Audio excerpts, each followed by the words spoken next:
Bueno, bienvenidos a este segundo bloque. ¿Cómo va? Venimos bien arriba. Bien. Venimos bien arriba hablando de Nueve Reinas. Y Hermoso. ahora la bajamos, ¿eh? Ahora la cosa Tampoco, seria. tampoco así, pero sí, vamos a hablar de temas serios porque no es todo risas en la vida y a veces hay que darse un poquito de espacio para ver la realidad e incluso criticarla de alguna manera. Así que bueno, en vista del reciente estreno del tráiler de The Batman de Matt Reeves, que pueden ver en nuestra página la reacción en vivo donde mostramos nuestras caritas. Y no la careteamos. Todavía no nos escracharon por haber mostrado nuestras caras. No, Qué bueno, todavía no. Todavía no recibimos un mensaje de odio. Los Sí, estamos pero son esperando reacciones- porque es inevitable en internet, pero no importa. En algún momento cuando nos escuchen más de 10 personas, Y nos van a empezar a bardear. ahí sí, claro, inevitablemente. Pero bueno, ¿qué va a ser? Los haters no se hacen esperar. Y bueno, para que justamente no digan que esto es toda improvisación y qué sé yo, esta vez preparamos un poquito la introducción a esta columna. Vamos a tomar el personaje de Batman para hablar un Capo. poquito sobre, sí, nuestro amado Batman, para hablar un poquito de algo real que es el problema con la justicia actualmente, que parece que está de moda tomarla por las propias manos, ¿no? Bueno, no, de moda no, porque esto existió siempre, ¿no? Es más viejo que la injusticia. Exactamente, es tan viejo como la injusticia. Exactamente. Así que bueno, arranco la columna de Batman, héroe o amasijador. Nada es inocente. Como dijo una vez nuestro querido amigo Diego Norvin, que estuvo invitado previamente en la columna de B de Vendetta, los invitamos a escucharla. Y bueno, y así como nada es inocente, tampoco lo es ningún mensaje de lo que vemos en ninguna producción audiovisual o artística en general. Por eso en este programa la idea es intentar traer luz sobre estos mensajes que a veces adornados por CGI, vestuarios, acrobacias, pueden ser influencia y justificación de actos, en el mejor de los casos reprochables y, bueno, en el peor de los casos inhumanos, ¿verdad? Sí, o que no se pueden arreglar, que no tengan ya solución, ¿no? Exacto. Y bueno, acá no vamos a censurar a nadie, como hacen los conservadores. Acá lo único que vamos a hacer es ofrecer una mirada crítica sobre el tema para quien le interese y para quien no. Es libre de no escucharnos, porque eso es lo maravilloso del día de hoy. Si no te gusta lo que escuchás, puedes ir a cualquier otro lado. No hace falta esparcir odio por ahí. Y bueno, no vamos a dejar de consumir basura de Hollywood, pero sí podemos aprender a mirar más allá del simple acto de ver una película o leer un cómic. En particular, en este caso vamos a referirnos a los superhéroes y como buenos oportunistas que somos, porque nada es inocente, vamos a aprovechar el hype que tiene el Caballero de la Noche en este momento para ejemplificar uno de los mensajes cliché de la cultura occidental, que es la idolatría a los héroes que están por encima de la ley, pero obtienen los mejores resultados, ¿no? Supuestamente son como, o sea, no pueden fallar los héroes, ¿no? Es la esperanza del pueblo, es la esperanza de la gente. Exactamente, pero ¿cuál es el problema con esto? ¿No está claro que hablamos de un mundo fantástico y que de ninguna forma podemos confiar en un vigilante vestido de murciélago? Bueno, en un mundo donde la vida de una persona vale menos que el capital de otra persona a la cual se lo está tratando de arrebatar, y podríamos decir que esto de tomar la justicia en tus propias manos se está haciendo carne en la sociedad. Y también un poco el hecho de que llama la atención que en el año 2020, ¿no? Un poco lo que decías, de dónde está la línea entre la realidad y la ficción para el espectador también, ¿no? Exactamente. Parece que eso es un tema que hay que empezar a debatirlo con la gente y que la gente se empiece a dar cuenta de la influencia de los medios. Y no, hasta hace poco la gente puteaba a los villanos en la calle porque se los confundían con el personaje, digo. Es el karma de muchos actores, justamente. O sea que claramente nos cuesta diferenciar a veces la realidad de la ficción. Hoy vamos a analizar los distintos enfoques de Batman y cómo a través de los años ha enfrentado a diferentes enemigos que encarnan lo que la sociedad en ese lugar y en ese contexto determinado temían más.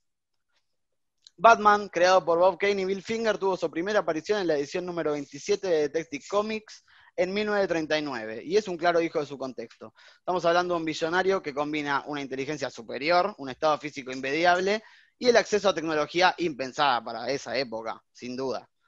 ¿Y quién era el enemigo en ese entonces? Bueno, el crimen organizado estaba en auge durante esa época.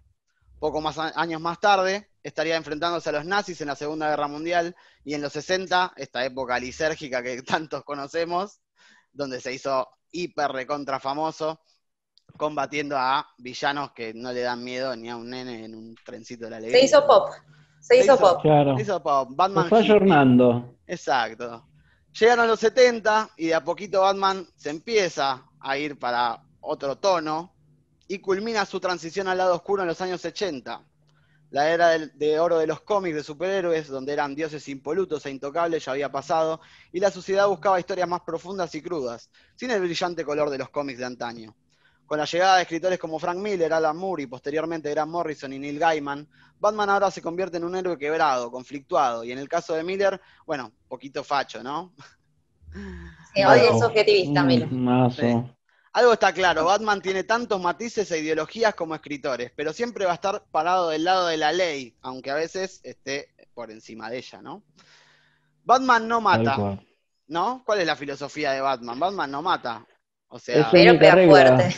Es su única regla, digamos. es su única regla, pero de repente Tim Burton y Zack Snyder se olvidaron de eso en las dos películas porque le hacen cosas a los villanos que dudo mucho que queden vivos después de eso. Me Perdón, parece.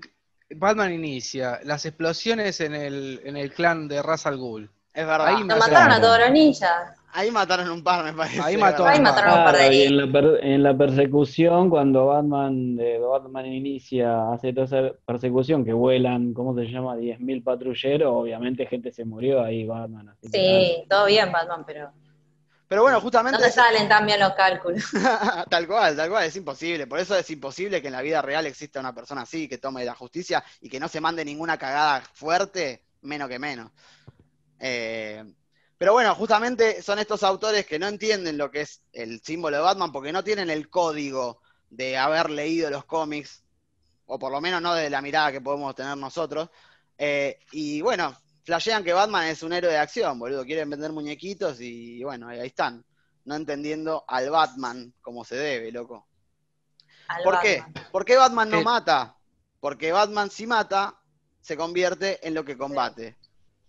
Por Tal supuesto. cual. Tiene Pero- todo el sentido del mundo. Ahora yo te pregunto, ¿hace falta matar a alguien para decir, che, me parece que te fuiste a la mierda? O tal vez una cagada a trompadas injustificada, digo, ya puede ser un indicio de que estamos hablando de un fachito, ¿no?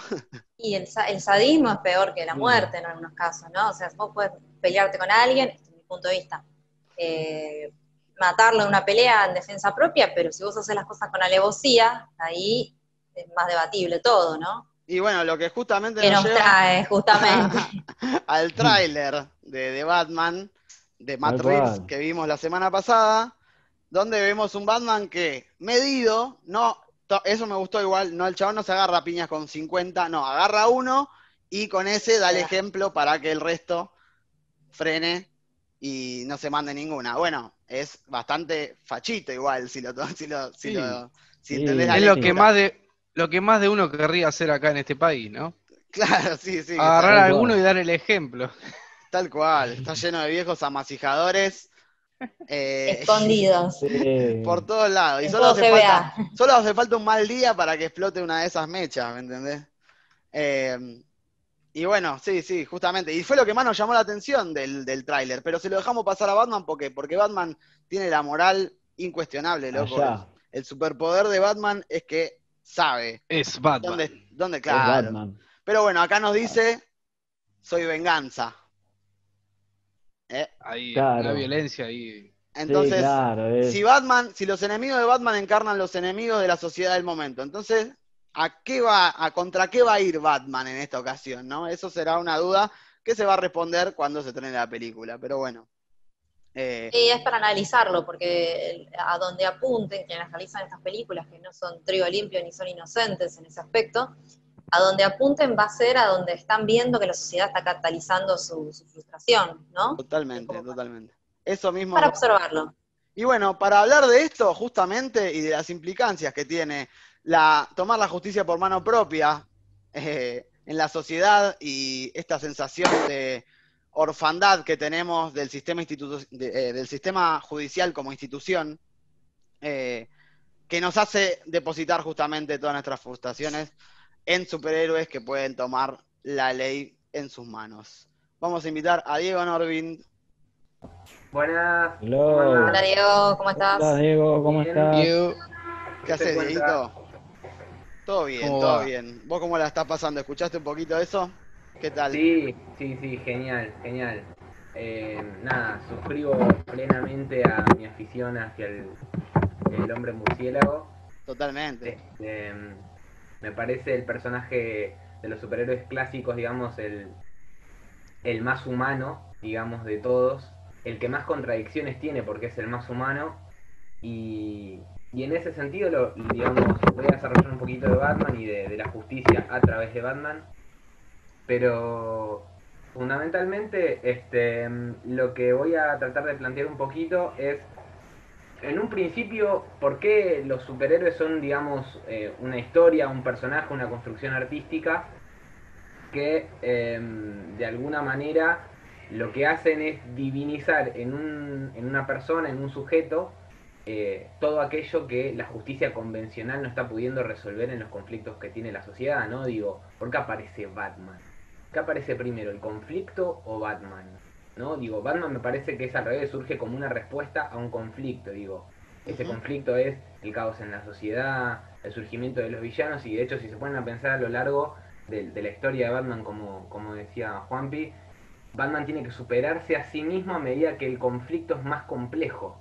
¿Por qué? Porque Batman está pensado como un justiciero para nosotros. Es decir, cuando la justicia en la sociedad está deslegitimada, digamos, no se puede recurrir a la misma, o la población se ve en una situación injusta, aparece un justiciero para resolver ese tipo de situaciones. Y en ese sentido, de hecho, me voy a situar en un Batman que a mí particularmente, de los Batman audiovisuales, es de los que más me conmovió y de los que más me gusta, que es el Batman de Nolan, más particularmente el Batman del Caballero de la Noche. ¿Por qué? Porque el Batman del Caballero de la Noche tiene a su antagonista, que es el Guasón, en un papel espectacular, y tiene también un partener en este caso, o dos, pero hay uno que es fundamental porque es el primero que hace el arco de transformación de personaje, que es Harvey Dent, y es clave. ¿Por qué es clave ese personaje? Porque es la primera vez que Batman puede leer que en el sistema judicial tradicional de Ciudad Gótica, es decir, tal y como nosotros conocemos la justicia, hay alguien que se puede hacer cargo de eso y combatir a la injusticia de la sociedad sin la necesidad de un superhéroe. Batman ve la posibilidad de decir, listo, presento los aportes en el ANSES, me voy, lo dejo al chabón ese y ya estoy, ¿no? Entonces, ¿qué es lo primero que pasa? Sí. Bueno, entonces se ve en la película una intención de Nolan justamente de trascender ese mensaje de la justicia por mano propia, que el chabón mismo se da cuenta que su tiempo ya pasó y que debería encargarse de la democracia, en todo caso, ponele, ¿no? La institución más que una persona, tal cual. Ese es el primer mensaje. Humana con sus falencias, claro. Es el primer mensaje que el director nos está mostrando, ¿no? Ahora, ¿qué pasa en un momento? Vemos que el crimen organizado, el mal, termina de corromper a nuestro personaje, a nuestro ancho de espadas, que es Harvey Dent.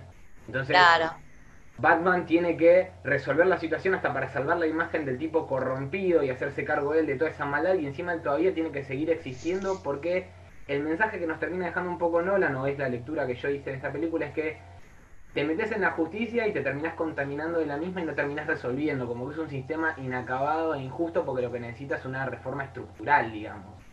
Digo, y voy a esto porque me parece que lo que hoy está en discusión y lo que le está pasando particularmente a nuestro país es eso, es discutir el sistema judicial, digo, ¿no? ¿Y por qué es necesario discutir nuestro sistema judicial y la justicia como está organizada hasta el momento? Primero porque es poco lo que se conoce de la misma, digamos, en términos populares, ¿no? Mucha gente sabe cómo está estructurado el Poder Judicial, y eso no es casualidad, como dije la vez pasada. Exacto. Y después, por otro lado, también me parece que es importante pensar que la justicia, digamos, existió desde un primer momento como un instrumento más de dominación en algún punto, ¿no? Digo, la estructura de las convenciones morales para vivir en sociedad están dictaminadas también por estructuras de poder, ¿no? Digamos, para que todos los sectores de la sociedad puedan convivir, existe un sistema de resolución de conflictos, ¿no? Que en este caso es la justicia. Que puede ser mejor o peor, lo importante es modificarlo. Y para mí lo más importante es que la ciudadanía en su conjunto y la sociedad se pueda involucrar en ese sistema, para que pueda participar en el mismo, ¿sí? Y eso es algo que los sistemas judiciales en general no lo permiten. Primero porque se conoce poco, segundo porque se estructura de una manera muy verticalista. Y de hecho, ¿qué termina llevando ese tipo de situaciones? Que nuestro sistema de resolución de conflictos no termina resolviendo los conflictos. Entonces, ¿qué termina pasando? Así como existe una expresión artística como Batman o como los superhéroes que nos muestran un justiciero, que es a donde la sociedad se termina refugiando para resolver los conflictos, termina pasando un poco en la realidad que la sociedad o sectores de las sociedades más vulnerables terminan intentando refugiarse en otros métodos que no son la justicia, y no funciona así la cuestión, no debería funcionar así, porque eso lo que genera es que cada uno interprete la manera de hacer justicia como quisiera, y eso lo único que termina generando es un caos social. ¿Sí? ¿Qué es lo que termina generando? Que un tipo diga que vale la justicia por mano propia, entonces matemos un chorro de un corchazo porque nos estamos defendiendo y eso es justicia por mano propia. Claro. Termina pasando que el colectivo de las pibas o los colectivos más vulnerados en relación de género tengan que recurrir a los escraches sociales y no puedan confiar en la justicia, que es gravísimo. Y termina pasando algo que voy a tratar de tocar un poco después, que es que a pesar de que nuestro país es uno de los países con mayor implicancia, digamos, y mayor cantidad de políticas públicas relacionadas a la promoción de los derechos humanos, tengamos desaparecidos en democracia como lo que pasó ahora con Facundo Astudillo Castro. Pero creo que luego me querías preguntar algo. No. Hablando de la reforma judicial, si soy sincera, yo no estoy siguiendo tanto el tema y por ahí un reconto de lo que abarcaría y por qué es tan polémica para la gente estaría bien, ¿no? Cuando leí 1984, el libro, sí, que tiene toda esta historia que mezcla un montón de cosas, lo mismo de complejo me suena a la realidad judicial, o sea, sí, para un tipo que mira la tele o no sé, para mí mismo, entender ciertas cosas es re difícil. Claro. Como dijo Diego, no es casual. Sí, primero voy a explicar un poco cómo funciona así rápidamente el Poder Judicial para poder entender qué es lo que se va a tocar del Poder Judicial. En un principio, bueno, lo que conocemos todos a grandes rasgos, porque es lo que siempre aparece en la tele y lo que tiene más poder, es que el Poder Judicial es una justicia federal, es decir, que involucra a muchísimas partes del país, más allá de las jurisprudencias que tenga cada provincia y cada municipio. Y lo primero que, digamos, encabeza el Poder Judicial, es decir, la estructura de mayor regulación entre todo el poder, es en la Corte Suprema, justamente. Abajo de la Corte Suprema tenemos el Consejo de la Magistratura, que básicamente es el que evalúa y propone los jueces que pueden llegar a concursar los cargos en los distintos juzgados o mismo en la Corte. Después está el Ministerio Público, que el Ministerio Público, digamos, es lo que se oficia como cuarto poder porque es como una auditoría de los juzgados. Y ahí quienes entran, los fiscales y los defensores del pueblo, ¿sí? Tienen digamos, como si los fiscales tuvieran un presidente y los defensores del pueblo un defensor que evalúa el desempeño de los mismos y los asigna a los diferentes... Sería el Harvey Dent, ponele. Digamos que ahí está el Harvey Dent, por ejemplo, ¿no? Exacto. Y después tenemos las jurisdicciones federales con sus cámaras, ¿sí? Que son las jurisprudencias que se encargan de los delitos que tienen que ver con el narcotráfico, la trata, la corrupción, ¿sí? La evasión fiscal. Digamos, claro. Fundamentalmente la justicia federal se ocupa de ese tipo de delitos, los delitos penales, ¿sí? Y dentro de esas cámaras y de esos fueros, nosotros tenemos el fuero criminal y correccional federal y el fiscal económico, ¿sí? El federal económico, perdón.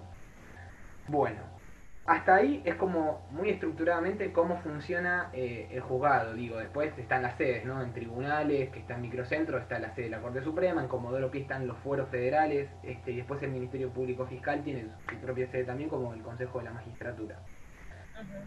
Entonces, ¿qué pasa? Actualmente nosotros tenemos 12 fueros federales, ¿sí? Lo que propone, digamos, esta reforma judicial en un principio es garantizar la plena ejecución del Código Procesal Penal que está aprobado desde la gestión de Cristina Fernández de Kirchner, pero que no se terminó de ejecutar ni de poner en pleno, digamos, en la Función. sociedad porque existió un decreto de necesidad de urgencia durante la gestión de Mauricio Macri que suspendió el Código Procesal Penal.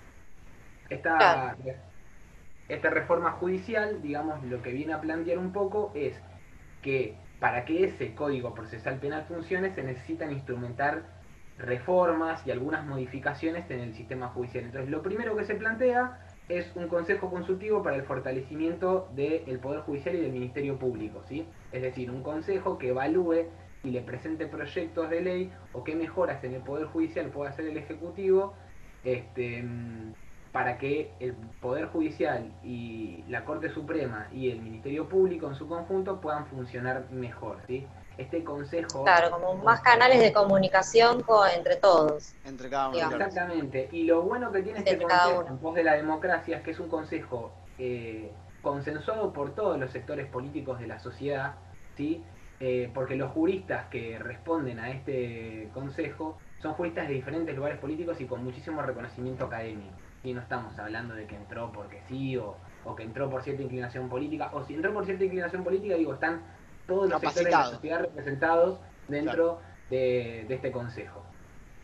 Bueno, además de este consejo consultivo que va... Pero teóricamente es intachable lo que se plantea, o sea, la reputación y la acción. Sí, no, por eso ves que las críticas siempre van por la realidad.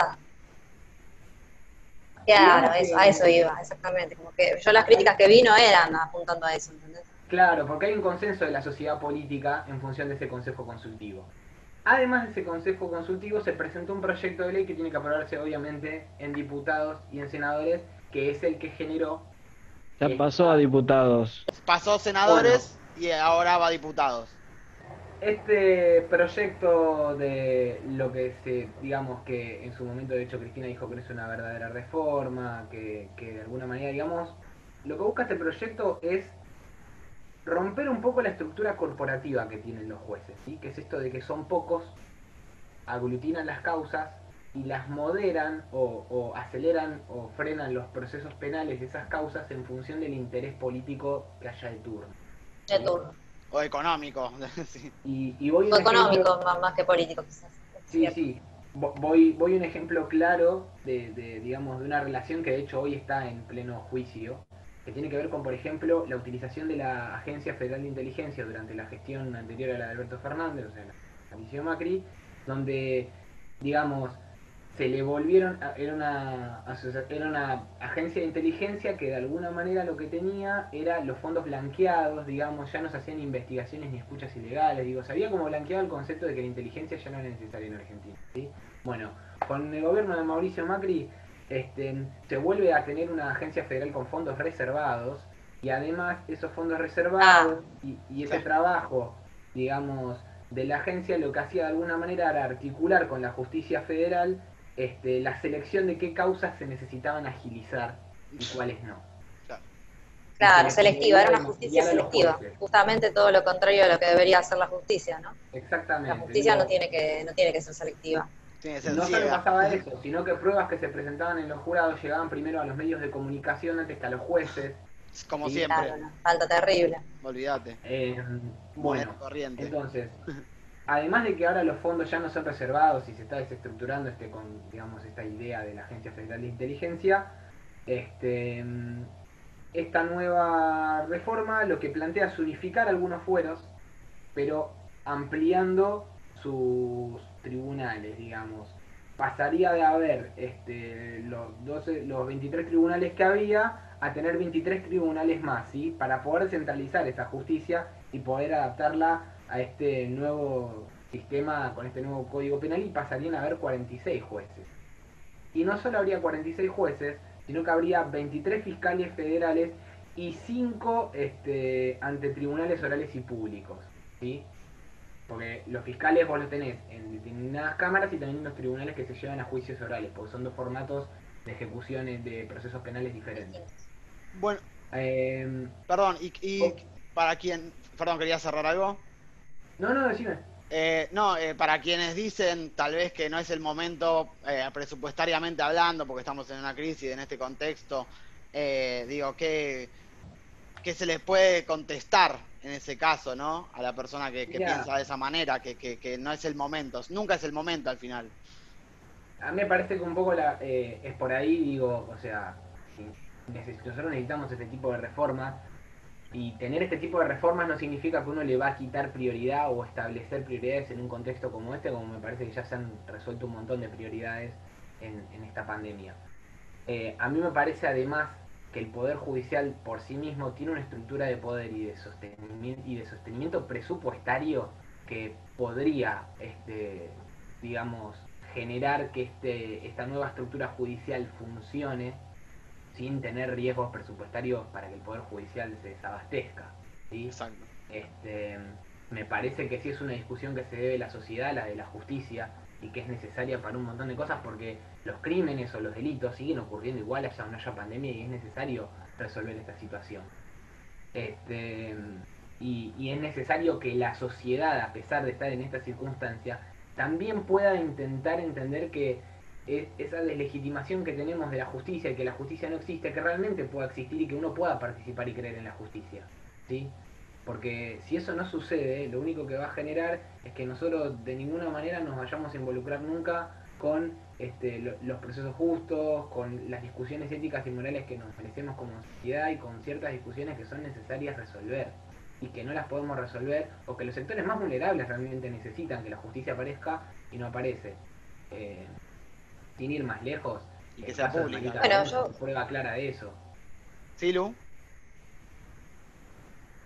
No, que yo justamente te iba a decir cuando estabas hablando de a qué le contestarías la pregunta que te hizo Juan, es como que yo pensaba que hoy por hoy, en un contexto de pandemia, la ciudadanía necesita una reforma de la justicia más que nunca, porque estamos con un montón de entidades bastante ausentes o bastante apagadas justamente por esta falta de organización o por este parate que hay que hacer en el mundo. Yo creo que el momento es bastante propicio, ¿no? No lo veo como un mal y aparte momento, habilita un montón de otras cosas, o sea, es parte de todo una rueda, claro, es engrasar una rueda que te lleva a que tu país también funcione mejor, totalmente. Después hay todo un trasfondo político también, que no es casualidad que en el primer año de gestión, que es el año en que el Poder Ejecutivo tiene más poder y más consensos para poder generar las cosas, es el primer año en el que vos podés generar reformas estructurales sustanciales, porque después vuelven las elecciones, vuelve a haber internas, digamos, se vuelven a negociar otras cosas, ¿no? Digamos, también ese trasfondo es importante tenerlo y ya se está negociando de alguna manera la puja entre si te aprueban o no te aprueban este proyecto en diputados y en senadores, porque también la discusión de fondo es, porque es real, digamos, quién va a postular a qué jueces y desde qué lugares. Sí, sí, sí. Y eso creo que es un punto de negociación muy fuerte que van a tener que tener ahora. De hecho, me animo a decir en función del proyecto que se presentó, que el proyecto en sí probablemente contemplaba muchísimas otras mejoras que se habrán quedado afuera, producto de poder generar un consenso para que este proyecto vaya de una y no quede estancado, digamos. Que de todas maneras, digo, puede pasar, porque Cristina Fernández de Kirchner generó una reforma judicial en el año 2013 que lo que quería era que en el Consejo de la Magistratura, que es el lugar a donde se convocan y se promueven las primeras postulaciones para los jueces que van a ocupar cargos, que las personas que integran ese consejo, que son académicos, científicos, ¿sí? Y además juristas, se puedan votar, ¿sí? Solo eso, digamos, que se pueda votar quiénes van a elegir a quiénes se van a poder votar, digo, ¿no? Y ya eso, que se aprobó inclusive y tuvo la mayoría en las dos cámaras, fue declarado anticonstitucional por la Corte Suprema y no se pudo aprobar. Entonces también es factible que eso pueda pasar ahora. Ahora, es cierto que Alberto Fernández hoy tiene otro consenso social y político para poder hacerlo distinto al que tenía Cristina en ese momento. Y la reforma es distinta, ¿sí? Ahora, volviendo a la pregunta de por qué es necesario también hacerlo, porque la justicia en algún punto también tiene vinculaciones con otras instituciones que generan puntos de conflicto y están de alguna manera enlazadas y tienen una vinculación estrecha y no permiten que las cosas avancen. El caso que pasó recientemente de la separación de Facundo Astudillo Castro es un ejemplo de eso, digo, ¿no?